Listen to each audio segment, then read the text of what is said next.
Good morning. Siddhi Hindi online classes में आपका स्वागत है। आज हम उदाहरण 8 देखेंगे। उदाहरण 8 में भी कोई एक ही पक्ष की बात की गई है, वो है संपत्ति का पक्ष। सिर्फ संपत्ति के पक्ष की बात की गई है। परिशिष्ट 2013 और 2013 के अनुसार परिशिष्ट 3। तो उदाहरण 8 हम शुरू कर रहे हैं। तो हमें कौन सा पक्ष बनाना है? यहाँ पर संपत्तियों का। अब तक हमने पूंजी और दायित्व का पक्ष बनाया था। अब संपत्ति, आर्थिक चिट्ठी के दो पक्ष होते हैं, एक पूंजी और दायित्व और एक होता है संपत्ति। तो हम यहाँ पर संपत्तियों का पक्ष बनाते हैं। पहले यहाँ पर बताया हुआ था संपत्ति का पक्ष एक बार है, ये बताया था, फिर यहाँ पर समझाया था, फिर ये रहा।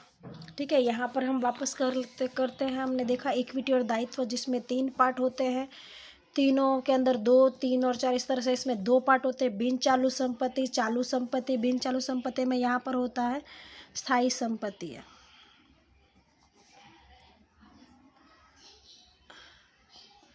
फिर यहाँ पर होता है बिन चालू है तो ये उसी का नाम, बिन चालू विनियोग। और क्या होगा? लोन और धिराण। तो बिन चालू है मतलब उसका दूसरा मतलब है दीर्घकालीन। दीर्घकालीन सेम इसी की तरह लोन और धिराण। और यहाँ पर अन्य, जैसे इस तरह इसमें था वैसे अन्य दीर्घकालीन संपत्तियाँ या बिन चालू संपत्तियाँ, बिन चालू शब्द हो या दीर्घकालीन। अब पहली छोड़कर ये तीनों है, नीचे है पहली वाली है, वो यहाँ पर बिन चालू के बदले क्या लिखेंगे? चालू। चालू विनियोग।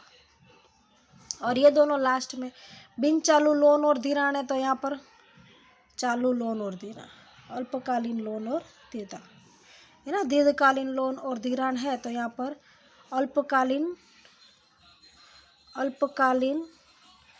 लोन और धिराण। फिर इसका नाम है अन्य दीर्घकालीन संपत्ति, तो यहाँ पर अन्य चालू संपत्ति। अब बीच में ये 3 रह गए, तो इसका नाम है माल सामग्री यानी अंतिम स्टॉक। व्यापारी यहाँ पर देना था, यहाँ पर व्यापारी लेना।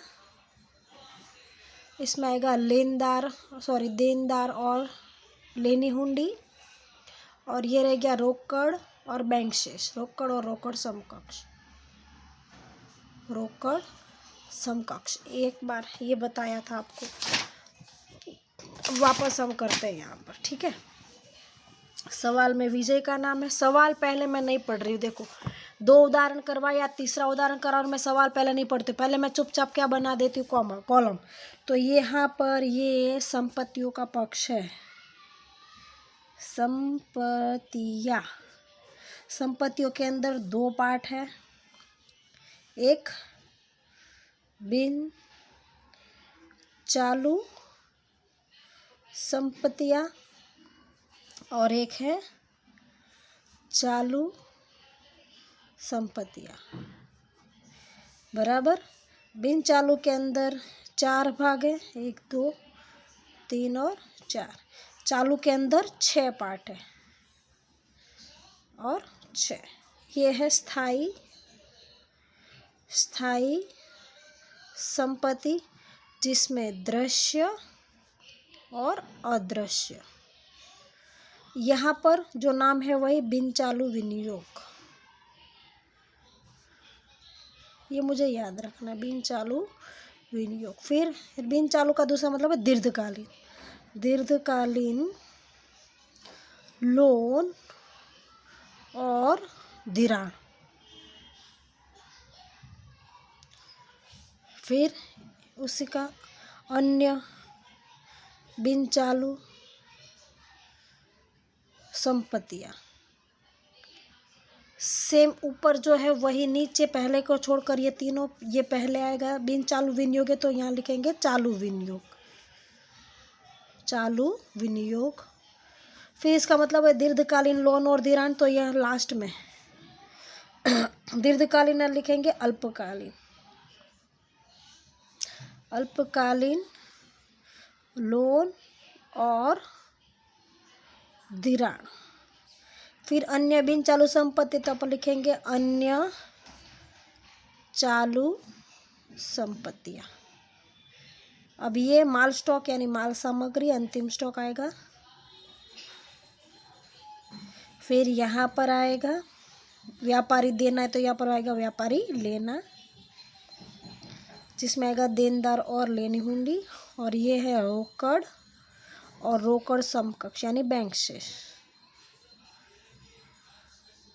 ये मुझे भर देना है, पहले सवाल शुरू होने से पढ़ने से पहले ये भर देना।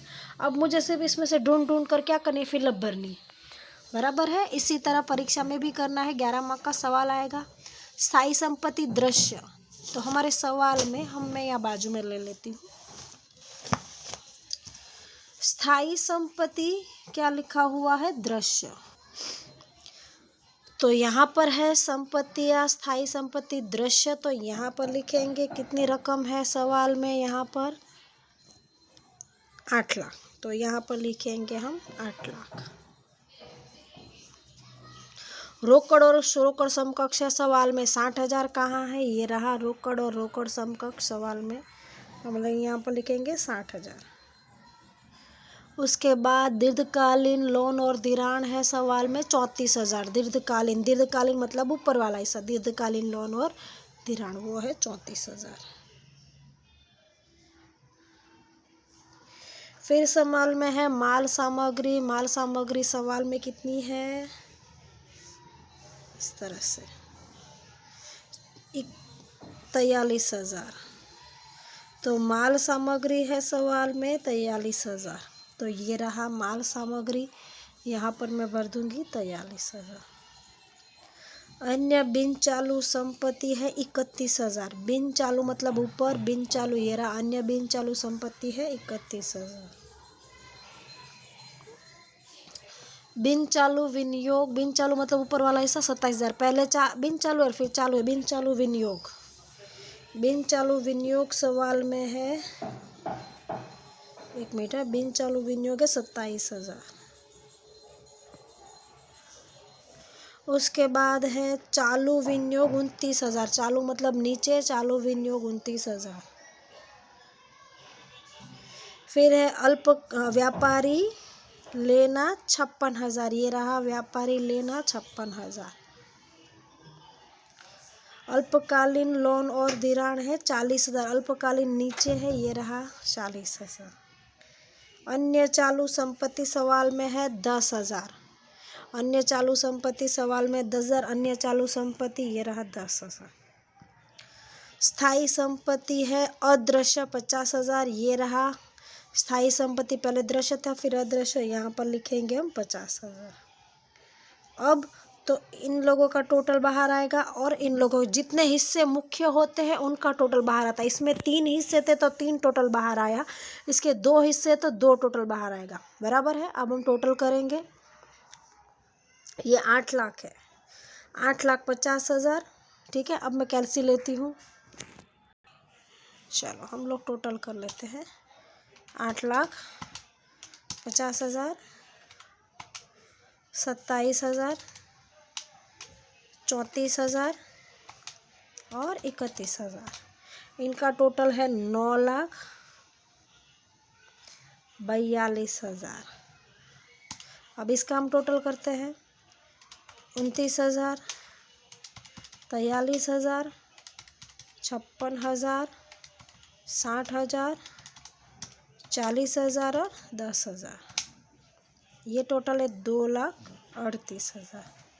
अब इन दोनों का टोटल हम करेंगे, यहाँ पर 2,38,000 यहाँ लिखे और 9 लाख, तो यहाँ पर 2,38,000, 9,42,000, दोनों का टोटल है 11,80,000, बराबर। ये रहा आपके किताब में 9,42,000, 2,38,000, 11,80,000 का टोटल जो किताब में है। इस तरह से आपका ये सवाल हुआ पूरा। उदाहरण 8, वैसा ही उदाहरण 9 है, हम गिनेंगे बाद में।